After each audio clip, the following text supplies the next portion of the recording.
சுத்தி இருக்கிற விஷயங்கள்ல சின்ன சின்ன சந்தோஷங்களை நீங்க பார்த்து அந்த அனுபூதியோட இந்த லா ஆஃப் அட்ராக்ஷனை நீங்க பயன்படுத்தும் போது நிச்சயமா உங்களுக்கு வந்துட்டு அது வெற்றி கிடைக்கும்.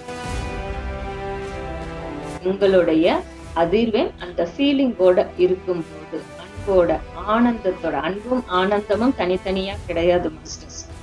ஃபர்ஸ்ட் அந்த அன்பு அப்படிங்கிறது போய் ரீச் ஆகணும் அப்படின்னா அந்த ஃபீலிங் அப்படிங்கிறது நம்மளுடைய 2வது சக்கரத்துல சரியானபடி இருக்கணும். நம்மளுடைய நோக்கம் 3வது சக்கரம், 2வது சக்கரத்தோட முக்கியமான வேலையை நாம இங்க புரிஞ்சுக்கணும். ஒருவேளை இந்த 2வது சக்கரம் நமக்கு சரியானபடி வேலை செய்யல அப்படின்னா என்ன ஆகும் அப்படின்னா, பௌதிகமா யாரோடையும் நம்மளால வந்துட்டு ஃப்ரெண்ட்ஷிப் வச்சுக்க முடியாது. எவ்வளவு பேர் இருந்தா கூட ஒரு சிலருக்கு வந்துட்டு ஃப்ரெண்ட்ஸ் இருக்க மாட்டாங்க. வந்துட்டு சக்ராஸ் எவ்வளவுக்கு எவ்வளவு வேலை செய்யும், உங்களுக்குள்ள நம்பிக்கை அப்படிங்கிறது அதிகரிக்கும், உள்ளுணர்வு அப்படிங்கிறது அதிகரிக்கும். உள்ளுணர்வுன்னா என்ன மாஸ்டர்ஸ்?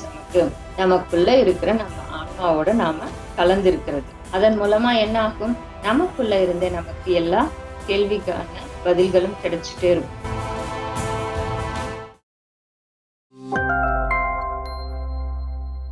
ஆத்ம நண்பர்கள் அனைவருக்கும் வணக்கம் மாஸ்டர்ஸ். பிரம்மரிஷி பிதாமகா பத்ரிஜி அவர்களுக்கும் ஸ்வர்ணமாலா பத்ரி மேடத்திற்கும் என்னுடைய நன்றியை வணக்கத்தையும் தெரிவித்துக் கொள்கிறேன். நம்ம உணர்வுகளை பொறுத்து இந்த லா ஆஃப் அட்ராக்ஷன் அப்படிங்கிறது வேலை செய்யும். ஓகேங்களா?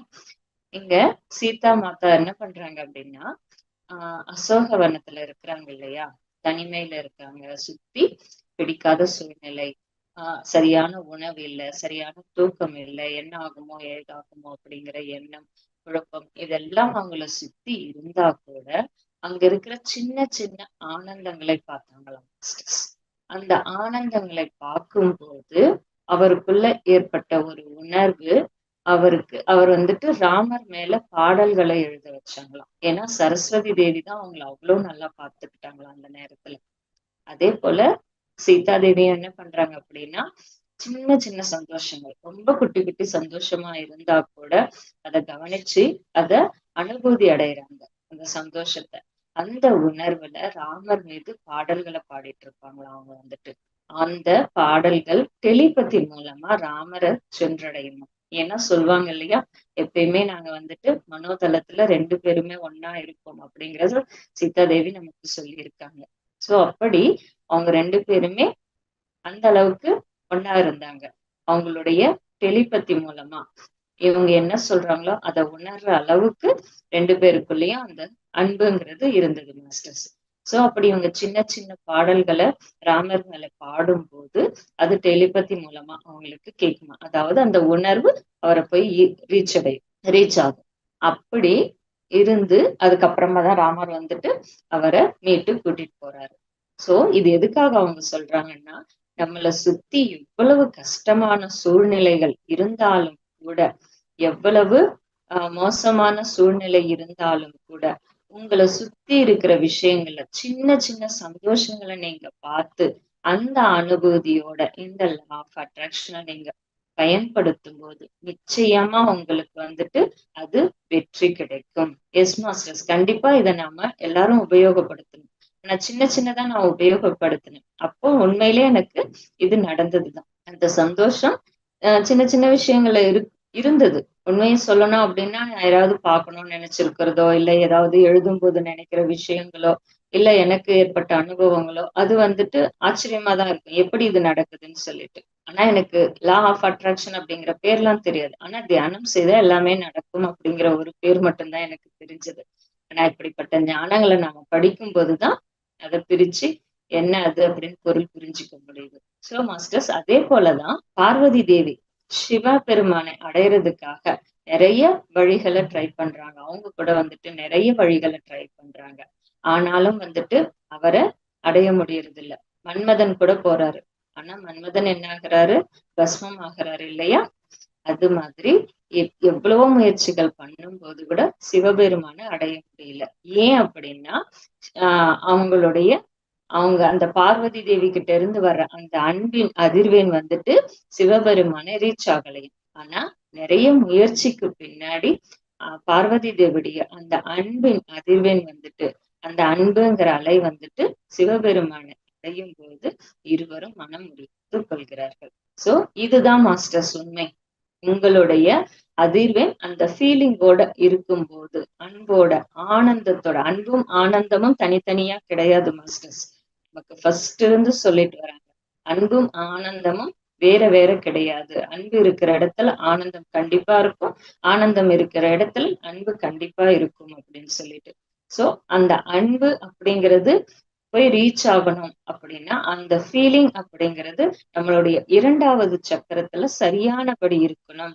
அப்படி இருந்தது அப்படின்னா நீங்க நினைச்ச விஷயங்கள் அனைத்தும் நிச்சயமா நிறைவேறும். ஆகையால உங்களுடைய அன்பு அப்படிங்கறத அழகா வச்சுக்கோங்க அப்படின்னு சொல்லிட்டு சொல்றாங்க. இந்த யுனிவர்ஸுக்கும் நமக்கும் இல்லைன்னா ஒரு பகவானுக்கும் ஒரு பக்திக்கும் இருக்கிற அந்த 2 பேருக்கும் இடையில இருக்கிற அந்த கனெக்ஷன் எப்படிப்பட்டதுன்னா ரொம்ப ஸ்ட்ராங்கா இருக்கணும், ரொம்ப வலிமையோட இருக்கணும். எந்த அளவுக்கு அந்த ஸ்ட்ராங் இருக்கோ அந்த அளவுக்கு உங்களுடைய இந்த லா ஆஃப் அட்ராக்ஷன் அப்படிங்கிறது வேலை செய்யும் மாஸ்டர்ஸ். உங்களுடைய நம்பிக்கை அதன் மேல ரொம்ப வலிமையா இருக்கணும், ஸ்ட்ராங்கா இருக்கணும். அந்த அதே போல உங்களுடைய கோரிக்கைகள் மேலையும் எனக்கு இது வேணும் அப்படிங்கிறதுல உங்களுடைய மைண்ட் கூட ஸ்ட்ராங்கா இருக்கும். இன்னைக்கு எனக்கு வீடு வேணும்னு நினைப்பேன். நாளைக்கு வந்துட்டு முதல்ல சம்பாதிக்கிறத யோசனை செய்யலாம். அதனால பிசினஸ் நல்லா இருக்கணும்னு நினைப்பேன் வந்துட்டு. பிசினஸ் இருக்கட்டும், முதல்ல எனக்கு தேவையான பர்ச்சேசிங் நடக்கணும். பர்ச்சேஸே இல்லாம பிசினஸ் நான் எப்படி பண்ண முடியும்னு சொல்லிட்டு பர்ச்சேஸ் நினைப்பேன். பர்ச்சேஸ் வந்ததுக்கு அப்புறமா ராகி எனக்கு சேல்ஸ் ஆகணும்னு நினைப்பேன். இதெல்லாம் நான் நினைக்கிறத வச்சு உங்களுக்கு சொல்றேன் சிஸ்டர்ஸ். சோ மைண்ட் அப்படிங்கிறது நமக்கு எப்படியெல்லாம் மாறும் அப்படிங்கிறதுக்கு சொல்றேன் நான் வந்துட்டு. ஸோ அதை விட்டுட்டு எது வேணும், லாஸ்ட் எண்டிங் உங்களுக்கு எது ஃபைனலா, எது அப்படி எதை நீங்க அடைஞ்சா அந்த சந்தோஷத்தை நீங்க எப்படி அனுபூதி பெறுவீங்களோ அந்த அனுபூதியோட உங்களுக்கு தேவையானதை நீங்க கிரியேட் பண்ணுங்க. அப்போ அது அந்த லா ஆஃப் அட்ராக்ஷன் அப்படிங்கிறது நிச்சயமா உங்களுக்கு நடக்கும். சரியான வழியில இதை நம்ம உபயோகிச்சோம் அப்படின்னா நிச்சயமா அழகா நல்லா வேலை செய்யும் இது அப்படின்னு சொல்லிட்டு மகாலட்சுமி தேவி நமக்கு சொல்றாங்க. இத முக்கியமா நாம நல்லா புரிஞ்சுக்கணும் மாஸ்டர்ஸ். இந்த 2வது சக்கரத்தின் முக்கியத்துவத்தை நாம தெரிஞ்சுக்கணும். நம்மளுடைய நோக்கம் 3வது சக்கரமான 2வது சக்கரத்தோட முக்கியமான வேலையை நாம இங்க புரிஞ்சுக்கணும். ஒருவேளை இந்த 2வது சக்கரம் நமக்கு சரியானபடி வேலை செய்யல அப்படின்னா என்ன ஆகும் அப்படின்னா, பௌதீகமா யாரோடையும் நம்மளால வந்துட்டு ஃப்ரெண்ட்ஷிப் வச்சுக்க முடியாது. எவ்வளவு பேர் இருந்தா கூட ஒரு சிலருக்கு வந்துட்டு ஃப்ரெண்ட்ஸ் இருக்க மாட்டாங்க வந்துட்டு. சோ அதே போல எல்லார் கூடயும் அவங்களால சேர்ந்து பழகி இருக்கிறது அப்படிங்கிறது கஷ்டமா இருக்கும். அவங்களுக்குள்ள நிறைய அவநம்பிக்கைகள் இருக்கு. தாங்க எந்த ஒண்ணு செஞ்சாலும் அவங்களுக்குள்ள ஒரு நம்பிக்கையே இருக்காது. செகண்ட் சக்கரம் நமக்கு சரியானபடி ஒர்க் செய்யணும். சோ நிறைய பேர் அந்த அவநம்பிக்கையில இருக்காங்கன்னா அவங்களுக்குள்ள அந்த செகண்ட் சக்கரா அப்படிங்கிறது சரியானபடி ஒர்க் ஆகலன்னு. இது இன்னும் அதிகமாகும் போது எப்படி இருக்கும் அப்படின்னா, நம்ம ரிலேஷன்ஷிப் அல்லது கணவன் மனைவி இவங்களுக்குள்ள கூட எந்த மகிழ்ச்சியும் இருக்காது, ஒரு ஆதரவோ எதுவுமே இருக்காது. கணவன் மனைவியா இருந்தா கூட ஒருத்தருக்கு ஒருத்தர் வந்துட்டு மகிழ்ச்சியா இருக்க மாட்டாங்க. அவங்க இருக்காங்க அப்படிங்கிற ஒரு பாதுகாப்போ ஆதரவோ 2 பேருக்குள்ளேயும் இருக்காது. இந்த எண்ணம் 2வது சக்கரம் மூடப்பட்டிருந்தால், அதாவது சரியானபடி வேலை செய்யல அப்படி இல்லைன்னா வாழ்க்கை அப்படிங்கிறது அவநம்பிக்கையோட வாழ்ந்துட்டு இருக்க வேண்டியதா இருக்கும் மாஸ்டர்ஸ். அப்போ நமக்கு திருப்தி அப்படிங்கிறது இருக்காது. ஏன்னா இங்க இருக்கிற ஆற்றல் வந்துட்டு எரிமலைக்கு ஒப்பான ஆற்றல். சோ அது வந்துட்டு வெளிப்படணும். வெளிப்படல அப்படின்னா அது பெருசா வெடிச்சிடும். அதுக்காக தான் அப்பப்போ உங்களுடைய சந்தோஷங்களை அனுபவிங்க, உங்க உணர்வுகளை நீங்க வெளிப்படுத்துங்க அப்படின்னு சொல்லிட்டு சொல்றாங்க மாஸ்டர்ஸ். இதுல வந்துட்டு ரொம்ப ரொம்ப அதிகமா போயிடுச்சு அதனுடைய ஒர்க் அப்படின்னும் போது செக்ஸுவாலிட்டியில அவங்களுக்கு அதிகமான ஈடுபாடு இருக்கும். அப்படி ஒரு குணங்கள் கூட அவங்களுக்கு ஏற்படக்கூடிய வாய்ப்பு இருக்கு மாஸ்டர்ஸ். அதோட ஆசைகள் அதிகமா இருக்கும். எல்லாத்தின் மேலயும் ஆசை. எனக்கு இது வேணும் அது வேணும் சொன்னேன் இல்லையா? ஒண்ணு நினைக்கும் போது இன்னொன்னு வேணும், அதை நினைக்கும் போது இன்னொன்னு வேணும். இப்படி ஆசைகள் அப்படிங்கிறது அதிகமா இருக்கும். ஆசைகள் அதிகமாகும் போது மன திருப்தி அப்படிங்கிறது இருக்காது மாஸ்டர்ஸ். எவ்வளவு நமக்கு கிடைச்சிட்டு இருந்தா கூட அங்க வந்துட்டு நெக்ஸ்ட் நெக்ஸ்ட் நெக்ஸ்ட் போயிட்டே இருக்கும் அந்த ஆசையை தவிர திருப்தி அப்படிங்கிற அந்த சந்தோஷம் அப்படிங்கிறத அவங்களால புரிஞ்சிக்கவே முடியாது. ஆகையால இந்த சக்தி அப்படிங்கிறது எப்படி இருக்கும்னா திருப்தி இல்லாத மாதிரி இருக்கும் நமக்கு. இந்த 2வது சக்கரம் சரியானபடி வேலை செய்யலைன்னா. வாழ்க்கைங்கிறது எப்படி இருக்கும்னா, கவலைக்கும் சமநிலையின்மைக்கும் இடையில ஆடிட்டு இருக்கும் ஒரு ஊஞ்சல் மாதிரி. தெரியும் இல்லையா? கவலை தான் இருக்கும் அதிகமா. மனசுக்குள்ள எப்பயுமே பேலன்ஸ் இருக்காது. நம்ம கண்ட்ரோல் நம்ம கிட்ட இருக்காது. அதனால நமக்கே தெரியாம உணர்ச்சிகள் ரீதியா நிறைய தவறுகள் நாம செய்வோம். சண்டை போடலாம், பிரச்சனைகளை உண்டாக்கலாம்.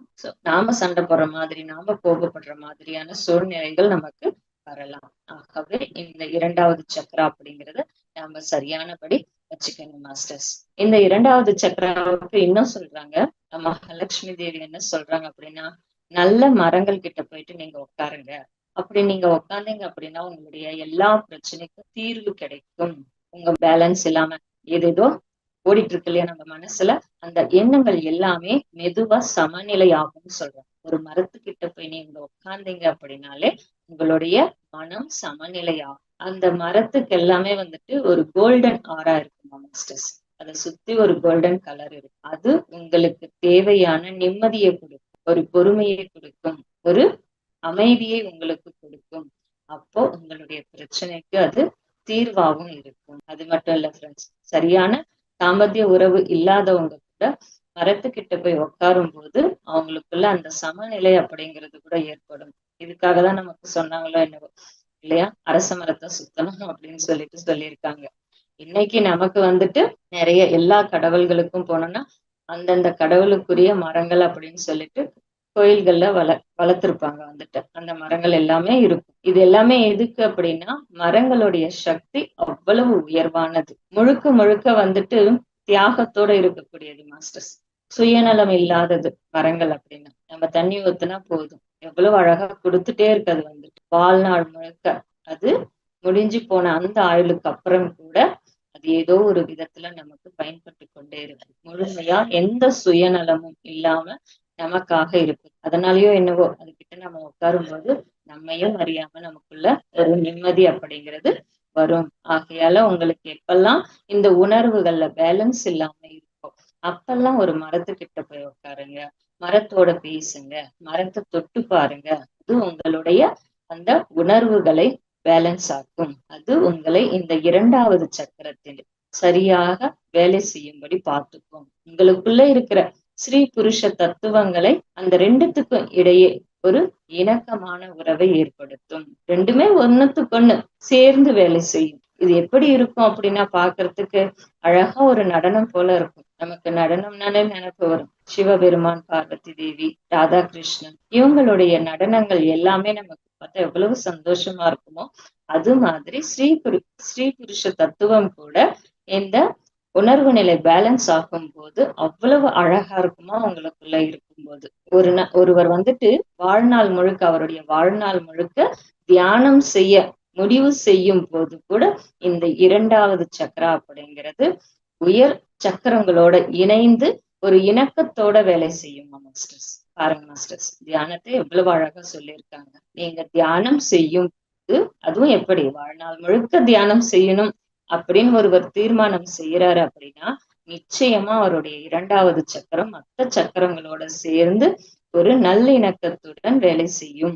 நல்லுறவோட இருக்குமா. 7 சக்கராசும் நமக்குள்ள ஒரு நல்லுறவோட நல்லிணக்கத்தோட இருக்குமா. அப்படிப்பட்ட ஒரு உயர்வு எதுக்கு இருக்குன்னா நம்மளுடைய தியானத்துக்கு இருக்கு. சோ அதுக்காக நம்ம என்ன பண்ணணும் மாஸ்டர்ஸ், எப்பயுமே வந்துட்டு கண்டிப்பா ஒரு நாள் கூட மிஸ் பண்ணாம தியானம் செய்தா நம்மளுடைய எல்லா சக்கராசுமே நல்ல ஆக்டிவேஷன்ல இருக்கு. ஒரு என்லைட்மெண்ட், அதாவது ஆத்ம சாட்சாத்காரம் நம்மளால அடைய முடியும். இந்த 3 சக்கராவும் எவ்வளவு இம்பார்ட்டன்ட் அப்படிங்கிறத நம்மளுக்கு திரும்ப திரும்ப அவங்க புரிய வச்சிருக்காங்க. நம்ம புரிஞ்சுக்கணும். நம்மளுடைய உள்ளுணர்வு அப்படிங்கிறது நல்லபடியா உங்களால புரிஞ்சுக்க முடியும். இந்த சக்கராஸ் எவ்வளவுக்கு எவ்வளவு வேலை செய்தோம், உங்களுக்குள்ள நம்பிக்கை அப்படிங்கிறது அதிகரிக்கும், உள்ளுணர்வு அப்படிங்கிறது அதிகரிக்கும். உள்ளுணர்வு என்னன்னா என்ன மாஸ்டர்ஸ், நமக்குள்ள இருக்கிற நம்ம ஆன்மாவோட நாம கலந்திருக்கிறது. அதன் மூலமா என்ன ஆகும், நமக்குள்ள இருந்தே நமக்கு எல்லா கேள்விக்கான பதில்களும் கிடைச்சிட்டே இருக்கும். எந்த நேரத்திலயும் நம்ம தவறு செய்ய மாட்டோம்.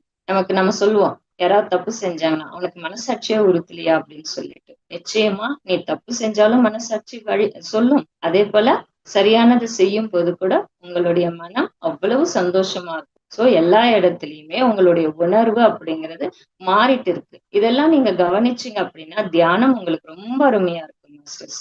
அந்த டிஃபரன்ஸ் உங்களுடைய உணர்வு எப்படியெல்லாம் இருக்கும், சந்தோஷத்துல எப்படி இருக்கு, துக்கத்துல எப்படி இருக்கு, ஒரு கோயிலுக்கு போனா எப்படி இருக்கு, ஒரு மரத்துக்கிட்ட இருந்தா எப்படி இருக்கு, எல்லா இடத்துலயும் உங்க உணர்வை நீங்க கவனிச்சு பாருங்க.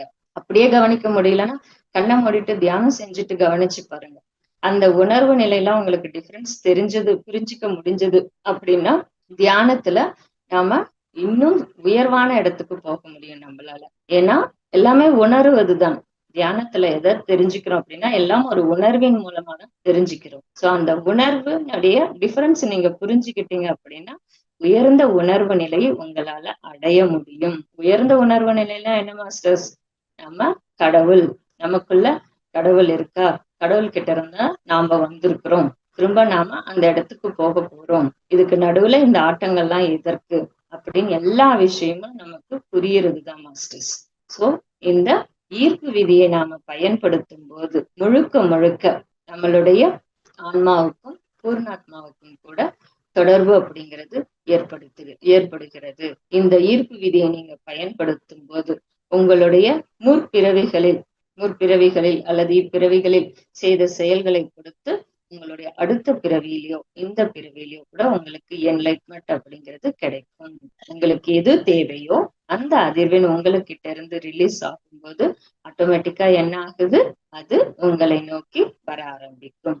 ஆகவே உங்களுடைய மனம் எப்படி இருக்கோ அதை பொறுத்து, உங்களுடைய உள்ளுணர்வு எப்படி இருக்கோ அதை பொறுத்து இந்த விதி அப்படிங்கிறது செயல்படும் மாஸ்டர்ஸ். அடுத்தடுத்த பிறவிகள்ல கூட என்லைட்மெண்ட் ஆக முடியும். அதுல அடுத்து அவங்க சொல்றாங்க ஒரு விஷயம், இந்த லா ஆஃப் அட்ராக்ஷனை பயன்படுத்தி அதுக்கு அடுத்து வந்த பிறவியில நானும் மகாவிஷ்ணுவும் 3 வெவ்வேறு நிலைகளில் இருந்தோம் அப்படின்னு சொல்றாங்க மாஸ்டர்ஸ். அதாவது ஒரே ஆன்மா பல நிலைகளில் பிறந்திருக்கிறேன், ஒரே நேரத்துல முப்பிறவிகளை நான் எடுத்திருக்கிறேன், 3 அவதாரங்களை எடுத்திருக்கிறேன் அப்படின்னு சொல்லிட்டு மகாலட்சுமி தேவி சொல்றாங்க. அது என்ன தெரியுமா மாஸ்டர்ஸ், ஒண்ணு கன்னி பெண்ணா, இன்னொன்னு வந்துட்டு நம்ம பார்த்தோம் இல்லையா 3 நிலைகள், இரண்டாவது திருமணமான பெண் அப்படின்னு சொல்லிட்டு சொல்றோம் இல்லையா அந்த நிலை, மூணாவது வந்துட்டு எல்லா அனுபவங்களையும் அடைந்த பெண், 3 நிலைகளா, ஒரு பக்தையாக, அனுபவங்கள் நிறைந்தவர் கிடையாது, ஒரு பக்தையாக இன்னொரு பிறவி. இந்த 3 பிறவிகளையும் ஒரே நேரத்துல அவங்க எடுக்கிறாங்க.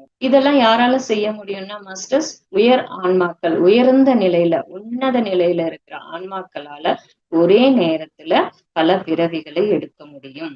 நம்ம இது படிச்சிருக்கோம் இல்லையா, பூர்ணாத்மாவிலிருந்து பல ஆன்மாக்கள் பிரிந்து இந்த பூமிக்கு வருது. எதுக்கு வருது, அவ்வளவு ஆன்மாக்கள் எதுக்கு எடுக்குதுன்னா ஒரே நேரத்திலே நிறைய அனுபவங்களை சேகரிக்கிறதுக்காக பல ஆன்மாக்களை உருவாக்கும் அப்படின்னு சொல்லிட்டு. அது மாதிரி இங்க 3 பிறவிகளை ஒரே நேரத்துல எடுக்கிறாங்க. ஒண்ணு வந்துட்டு கன்னியா, இன்னொன்னு வந்துட்டு மனமான பெண்ணாக, மூணாவது வந்துட்டு ஒரு பக்தியாக. இது யாருக்காவது ஞாபகம் வருதா மாஸ்டர்ஸ், யாரு அப்படின்னு சொல்லிட்டு? ஏன்னா நம்ம நேத்து பேசின அந்த சப்ஜெக்ட் தான் இது. கொஞ்சம் மகாபாரதத்துல கிருஷ்ணருக்கு துணையா நான் 3 நிலைகள்ல அவரோட இருக்கிறேன் அப்படின்னு சொல்லிட்டு சொல்றாங்க. வெவ்வேறு நிலைகளில் அவரோட நான் இருக்கிறேன் அப்படின்னு சொல்லிட்டு. நமக்கு ராமாயணம் வந்துட்டு எப்படிப்பட்டது அப்படின்னா, அங்க ராமர் வந்துட்டு எந்த ஒரு உயர் ஆற்றலோடையும் இல்லாம சாதாரண மனிதனா இருந்து வாழ்ந்து எப்படி உயர் நிலையை அடைய முடியும் அப்படிங்கிறத கத்துக் கொடுக்கிறார். ஆனா இங்க கிருஷ்ணர் வரும்போதே முழுமையான ஒரு யோகியாக வருவாங்க. இந்த இடத்துக்கு வரும்போதே எப்படி இருக்கிறாங்கன்னா பரிபூரண யோகியாக இருப்பாங்க. அதாவது பரிபூரண நிலை அப்படின்னா ஸ்ரீ தத்துவம் புருஷ தத்துவம் முழுமையா ஆக்டிவேஷன்ல இருக்கும் அவங்களுக்குள்ள வந்துட்டு. சோ அவங்க கூட வர்றவங்கதான் 3 அவதாரங்களா வராங்க. யார் யார் அப்படின்னா, ஒரு கன்னி பெண்ணா வர்றது ராதை, இரண்டாவது மனைவியாக வருபவர் ருக்மணி தேவி, ஃபர்ஸ்ட் ராதா ஒரு சின்ன பெண்ணா அழகா, இன்னைக்கும் ராதா கிருஷ்ணா அப்படின்னா இவ்வளவு ஒரு சந்தோஷம் இருக்கு. அந்த போட்டோவை நம்ம பார்த்தாலும் சரி, அவங்கள நினைச்சாலும் சரி, அவ்வளவு சந்தோஷம். அவங்க எதுக்காக இந்த பூமிக்கு வராங்கன்னா இந்த பூமியை ஹீல் செய்வதற்காக வராங்களாம் மாஸ்டர்ஸ். சோ அப்படிப்பட்ட ஒரு நிலையில தன்னுடைய ஈர்ப்பு விதியை பயன்படுத்தி நான் அந்த இடத்துல வந்துட்டு 3 பிறவிகளா எடுக்கிற ஒரே நேரத்துல இந்த பூமியை அடுத்த நிலைக்கு நம்மளுடைய அந்த ஹீலிங் எனர்ஜியை கொண்டு வருவதற்காகவும் நான் இதை செய்யறேன் அப்படின்னு சொல்லிட்டு சொல்றாங்க மாஸ்டர். சோ இத பத்தி நம்ம வந்துட்டு அடுத்த 11 நாட்கள் அப்படின்னு நம்ம வைக்கிறதுல பார்க்கலாம். சோ இது வரைக்கும் நம்ம பார்த்ததுல ஈர்ப்பு விதி, சக்ராஸ், பஞ்சபூதங்கள் இத பத்தி எல்லாம் நாம பார்த்தோம். இது எல்லாமே திரும்ப ஒரு முறை கேளுங்க. கேட்டு அதன் மூலமா நம்ம எந்தெந்த பயிற்சிகளை செய்யணும், எந்தெந்த புத்தகங்களை படிக்கணும், தினமும் தியானம் ஏன் செய்யணும், இதெல்லாம் நாம புரிஞ்சுகிட்டு தியானம் செய்யுங்க. கண்டிப்பா தியானத்தை வந்துட்டு ஒரு வேலையா இல்ல, நம்மளுடைய ஒரு பொறுப்பா நினைச்சு செய்யுங்க. அது நமக்கு ரொம்ப ரொம்ப முக்கியம். அதனுடைய பயனை உணர்ந்து செய்யுங்க. அது ரொம்ப யூஸ்ஃபுல்லா இருக்கும். கண்டிப்பா ஏதோ ஒரு ஸ்பீச் கேளுங்க, கேட்டுட்டு தியானம் செய்யுங்க மாஸ்டர்ஸ். Thank you masters.